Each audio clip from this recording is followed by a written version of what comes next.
Mesdames et Messieurs les ministres statutaires, Monsieur le Président de la Commission de l'UEMOA, Monsieur le Gouverneur de la Banque centrale, Monsieur le Président de la BOAD, Monsieur le Président du Conseil régional de l'épargne publique et des marchés financiers, Madame le Président de la Cour de justice de l'UEMOA, Monsieur le Président de la Cour des comptes de l'UEMOA, Mesdames et Messieurs, je me réjouis de la tenue à Dakar de notre première session statutaire au titre de l'année 2017.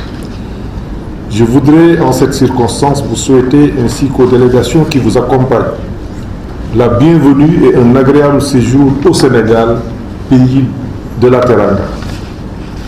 Je voudrais également vous assurer de l'engagement à nos côtés de son Excellence M. Macky Sall, le Président de la République du Sénégal, dans le cadre de la réalisation des chantiers de l'Union. Permettez-moi ici de saluer les organes et institutions de l'Union pour leur disponibilité et pour les commodités de travail mises à notre disposition. Mesdames et Messieurs les membres du Conseil, notre session se déroule quelques jours après la tenue des conseils d'administration des institutions spécialisées de l'Union, tenue ici même à Dakar le 22 mars 2017. Les conclusions de ces assises nous seront livrées au cours de nos travaux. Ainsi, nous analyserons au titre de la BCEAO le rapport sur la situation économique et monétaire dans l'Union au 31 décembre 2016.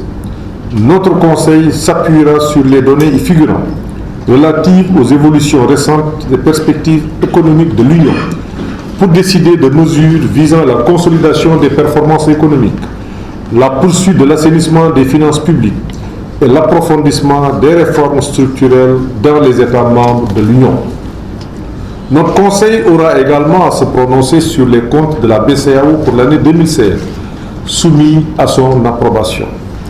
Par ailleurs, nous examinerons des propositions relatives au renouvellement de mandat de membres du comité de politique monétaire de la BCEAO dans le cadre de l'application de l'article 68 des statuts de la Banque centrale. Nous nous pencherons ensuite sur les comptes de la Banque ouest-africaine de développement pour l'exercice clos le 31 décembre 2016, arrêté par le Conseil d'administration en sa session du 22 mars 2017, et sur ceux du Fonds de développement de l'énergie, à la même date arrêté par le Conseil des donateurs en sa dernière session. Au titre de la commission de l'UEMOA, notre Conseil examinera les dossiers finalisés par les experts statutaires lors de leur réunion tenue à Ouagadougou le 28 novembre 2016.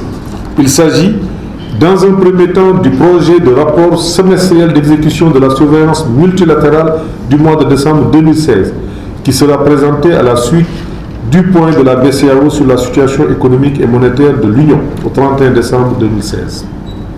Comme à l'accoutumée, les données statistiques utilisées sont celles fournies par les comités nationaux de politique économique, conformément à la directive de 1996 relative à la mise en œuvre de la surveillance multilatérale des politiques macroéconomiques au sein des États membres de l'Union.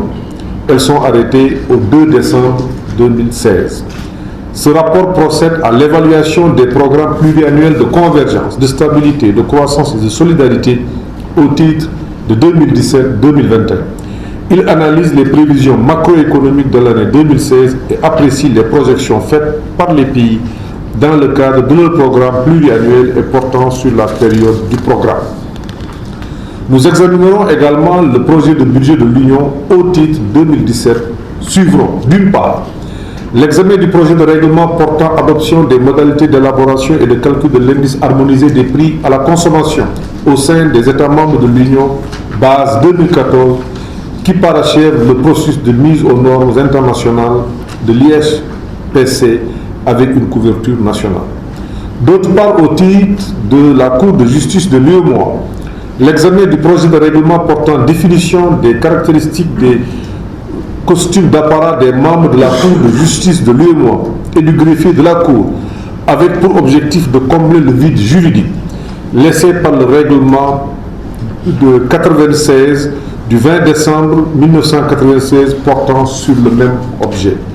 L'avis du Conseil est requis sur le point relatif à la mise en œuvre des directives des finances publiques par les États membres de l'Union. Enfin, au titre du Conseil régional de l'épargne publique et des marchés financiers, notre Conseil examinera le projet de budget de l'exercice 2017 en vue de son approbation. Ce projet de budget a été adopté par les membres du Conseil régional lors de la 68e session ordinaire tenue le 14 novembre 2016 à Abidjan. Mesdames et messieurs les membres du Conseil, l'adoption du budget et la validation des comptes étant des étapes décisives pour toutes les institutions, je demande aux présentateurs d'être précis et concis dans leur exposé. C'est le lieu pour moi de féliciter et d'encourager le comité des experts statutaires de l'Union et les cadres de nos institutions pour la qualité des travaux préparatoires à notre session. Je ne saurais terminer mon propos sans saluer la presse qui nous accompagne dans les actions visant à rendre visibles les réalisations de l'Union. Vive l'UEMOA, vive le processus d'intégration régionale. Je vous remercie de votre aimable attention.